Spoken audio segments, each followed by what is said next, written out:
Welcome to an NBC Palm Springs special presentation, One-on-One, a conversation with the movers and shakers of the Coachella Valley on what makes ours a desert gem. And now, One-on-One, here's Gino Lamont. Good evening, and thanks for joining us. I'm Gino Lamont.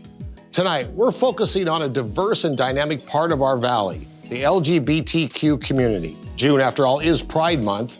And 2021 marks 52 years since the Stonewall riots in New York, which triggered the gay liberation movement. 2021 also marks 40 years since the first reported case of AIDS. Tonight, I have a one-on-one with veteran journalist and NBC Palm Springs political analyst Hank Plante, who was at ground zero of the AIDS crisis and one of the very first journalists to report on HIV and AIDS.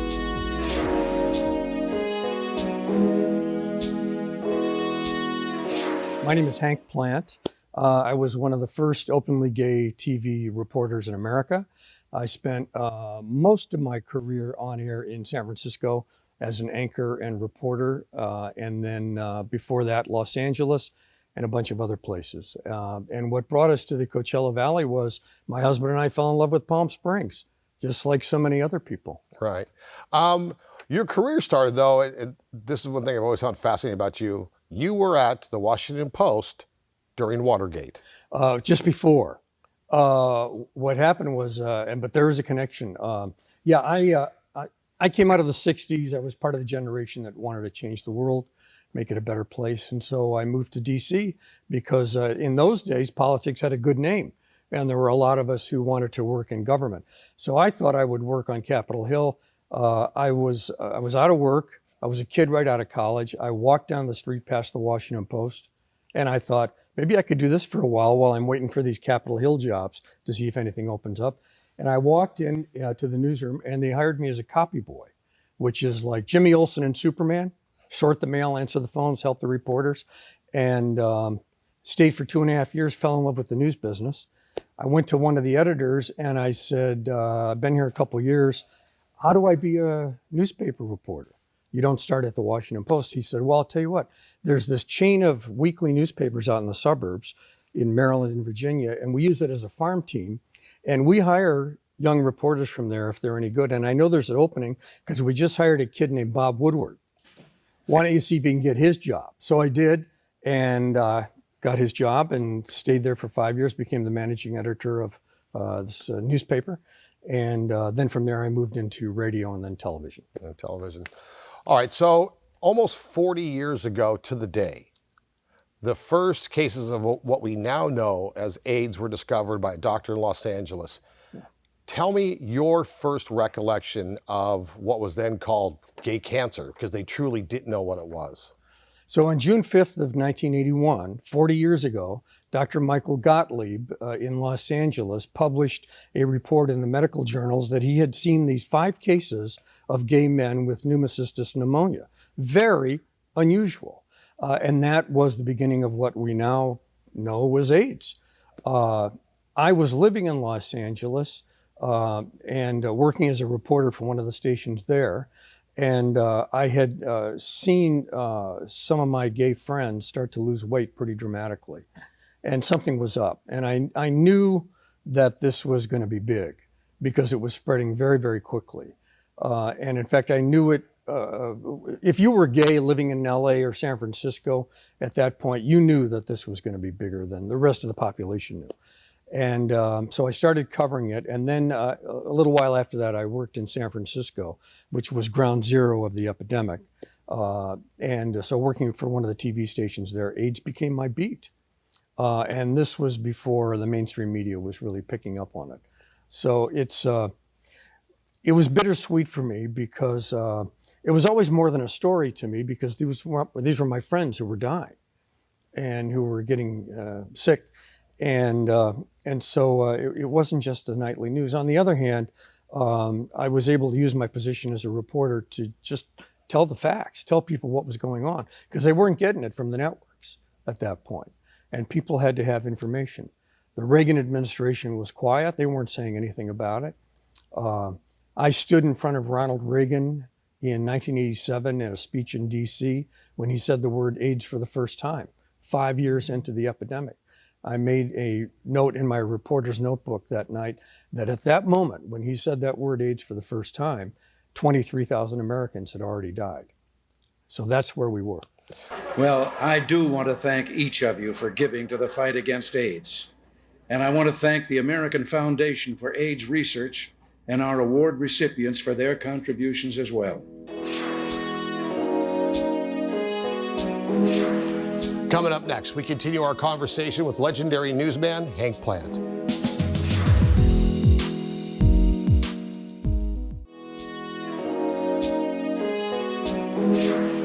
Welcome back. We continue our conversation now one-on-one with Hank Plante. It got to the point where you were the only one jumping up and down saying, this is a huge story and people aren't paying enough attention to it. There were a few of us covering it in the beginning. I was the only one who was gay. And so to the others, and I don't mean this disrespectfully, it was an assignment. I mean, there was a really good reporter in Boston, a woman at our affiliate there who was doing a great job. There was another guy in San Francisco covering it. But for me, being gay, I just felt like this was a cause. Not to take one side or the other, or, because AIDS did become political, but just, it seemed like at that point being a reporter was a gift. And I had to not take that lightly. And, I had a soapbox. We were going on TV at night telling people how to not get this disease. We were putting condoms on bananas to show you the right way to put on a condom. And we were talking in very explicit terms about sexual practices, what to avoid, what looks like it's okay. You got pushback, though. Not everybody's happy with your demand to continue to cover this story. We got pushback both outside and inside the station. We got hate mail from viewers. I remember getting a letter from, that was a phone call to the boss's office that said, and I just finished doing an interview with someone who had AIDS, and this caller said, well, you've got one pervert interviewing another. So you just have to let that stuff go. Inside the station, there were people who did not like the fact that we were doing so much coverage of AIDS. It came up at staff meetings. Our PR people for the station, one guy said, if you put gays on TV this much, you're going to lose all these viewers. But fortunately, my bosses knew that this was a compelling story, first of all, and that it was a public service. Talk to me about the early days when, and you featured this in a documentary that you were in called 5B, where doctors and nurses were afraid to treat patients because nobody knew early on how it was transmitted or frankly what this was. So they literally stuffed these men into a wing, an empty wing of a hospital, and left them there to die. Tell me about that early experience for you. The bad news is that there was a lot of discrimination. There were people getting fired. I'm talking about AIDS, people with AIDS, even before it had a name. They called it gay cancer in the beginning, if you remember. And people were getting fired, people were getting kicked out of their apartments. There was a guy who worked for a big company in San Francisco who died of AIDS, and they took his desk out to the parking lot and set it on fire. All of this happened. And a lot of younger gay people don't know that. I went on tour to promote this movie 5B in 2019, and it was on a lot of panels around the country. I was really surprised at how little younger gay people know about how bad it was for people with AIDS. And incidentally, how tough it was just to be gay. So you just rather nonchalantly mentioned, because first openly gay reporter. Yeah. People didn't come out as gay in the professional world in the late 70s. You did. For me, it was selfishness because I just, at some point in my life, refused to live my life for other people. And so coming out early made me a better reporter and made me a better person because, when you slay your demons in life, it makes you stronger. People often, they look at my work and I I was kind of known, when I was reporting full-time, I was known for asking tough questions. I mean, I asked George W. Bush whether he was smart enough to be president. That's kind of an insulting question. Sure. But, I found out if you ask something respectfully enough, you can pretty much ask anything you want. I need to ask you this question, and I don't mean this disrespectfully. There are people who think you're not bright enough to be president. You've heard this. I'm sure. I mean, I did some very testy interviews with Gavin Newsom, you name it. And I think that part of me is strong because of coming out early. Being gay, if you grew up gay in this country when I did, having that known was kind of like everybody's fear. And so the fact that I dealt with it early just made me a better person and made me a better reporter. Not just because it gave me strength, but because it gave me respect for other people's differences. So that when I meet somebody, I don't just see a black woman. I don't just see a brown-skinned man. I know that there's a whole person there who I should get to know. And I need to get past the superficialities. And I think, because when people meet me, they don't necessarily think gay. I don't read gay, as they say in Hollywood. And so I don't jump to assumptions when I'm meeting somebody else. That's fascinating. Did it hurt you in your career coming out so early? I think it held me back when it came to anchoring, because the anchor is the face of the TV station. Reporting was okay because my reporting was always good and I always made my bosses look good. That's what they care about. And so if I made them look good, I had job security. Anchoring, it took me a long time to get to a position of anchoring the nightly newscasts in San Francisco. I finally did do, but I think that it did hold me back. And I had conversations with people who, in management at the station, who told me they didn't know how they felt about having an openly gay anchor being the face of the TV station, even in San Francisco. Which is fascinating to me because you just said so yourself. You don't read gay, as they say. So I'm confused by what the hesitation would be. Because there's no reason in the world that anybody watching the newscast has any business or any way of even knowing the sexuality of their anchors. Well, but they do know, and I wasn't closeted, and they know, are you married, do you have kids? I mean, it comes out in conversation. Yeah. You do chit-chat with the other anchors, with the sports person, what'd you do this weekend? It's going to come out.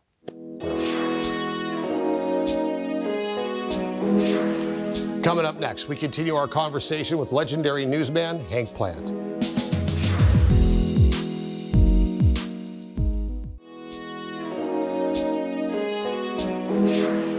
Welcome back. We continue our conversation now one-on-one with Hank Plante.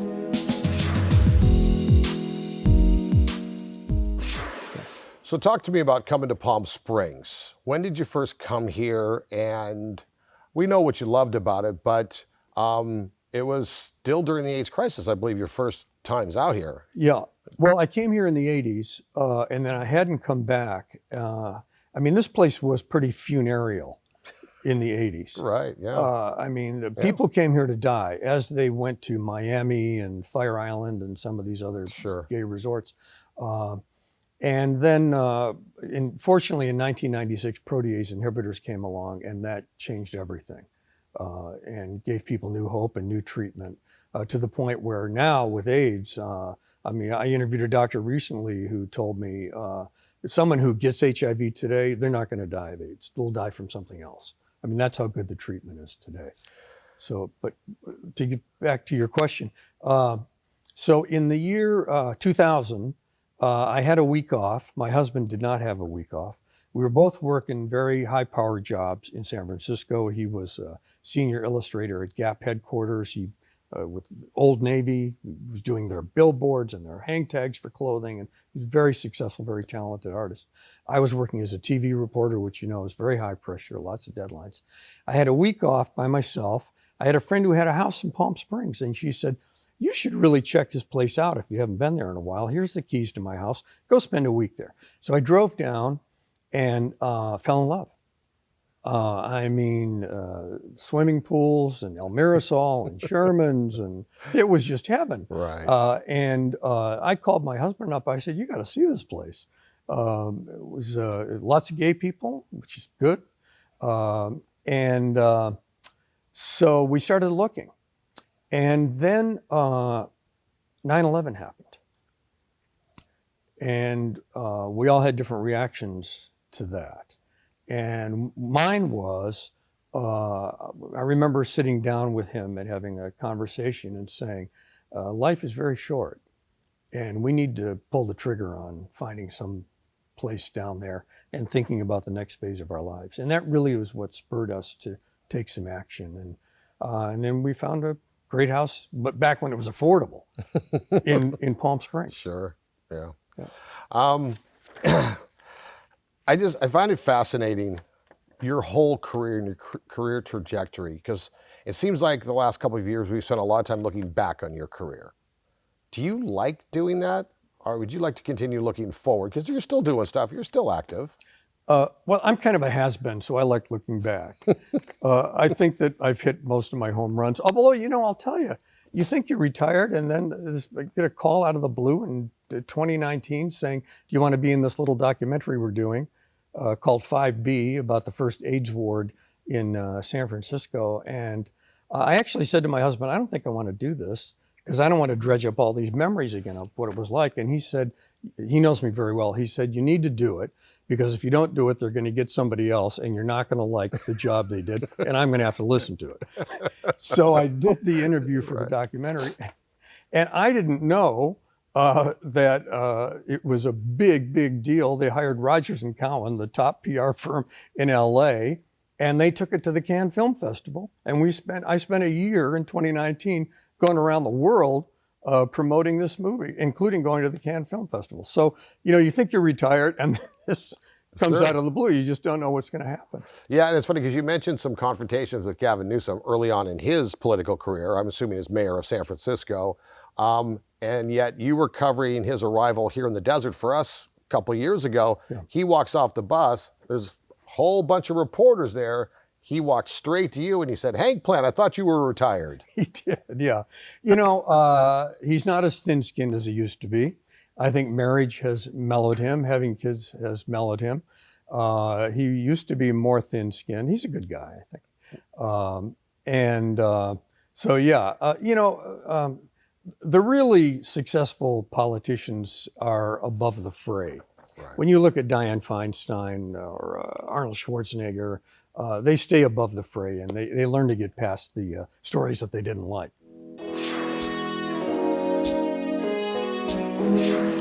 Coming up next, we continue our conversation with legendary newsman Hank Plante.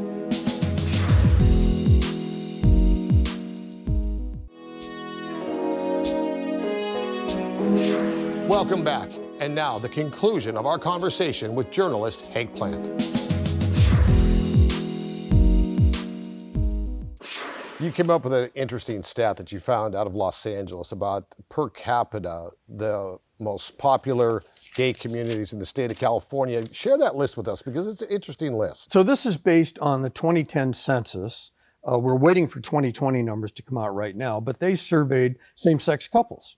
And so on a per capita basis, what do you think is the #1 city in California for same-sex couples? It's not San Francisco, it's not West Hollywood, it's Palm Springs. Here's what's surprising to me. #4 in the state for same-sex couples, Rancho Mirage. Now, I don't think that's a lot of people's picture of Rancho Mirage.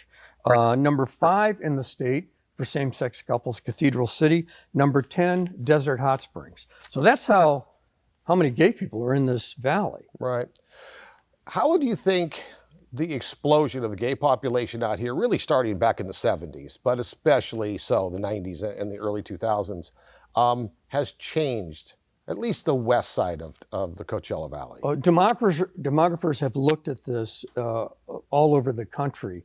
An infusion of gay and lesbian residents makes a city cooler because you get better restaurants, the houses get fixed up. I'm just talking economic. The houses get fixed up, you get better stores, There's more openness. The music is better. The food is better. I mean, there is a cultural shift that happens. I remember interviewing Frank Bogart, the old first mayor of Palm Springs, in his house. He was a crotchety old guy. And I was sitting in his living room, and he said, "I love it that the gays have come to my street. They fixed up every house on the street." so if nothing else, it adds that. And it leads to a new openness, and it's just a lot more fun. It's also safer. I mean, we have the white party here, and there's very little crime. I mean, where do you get 30,000 people together and there isn't any crime? So, yeah. Finally, looking back at your career, is there one achievement, one award, one moment that you're most proud of?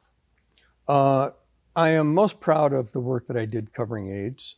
I think that it made a difference, and I think we saved people's lives, which you can't say too much in TV news, because we were telling people how to not get this disease when the government was silent. And the award, well, we got a couple of Emmys for that, but I also got a Peabody Award, which is broadcasting's equivalent of the Pulitzer Prize. And I have that proudly in my home in Palm Springs, and that's really what I'm proudest of. Yeah, I've seen the shelf with about 30 Emmys in your Peabody. next to Mike, too. What is your vision of the ideal future for the LGBTQ community here in the Coachella Valley? I think the ideal future for gay and lesbian people is integration, where we just don't even think about who's gay and who's not gay. We're kind of getting to that point now. I think that that's the future. To get to call it a post-gay society. I think that's, and I think that that'll happen. Hank Plante, thank you so much for your time. Thanks, Gino.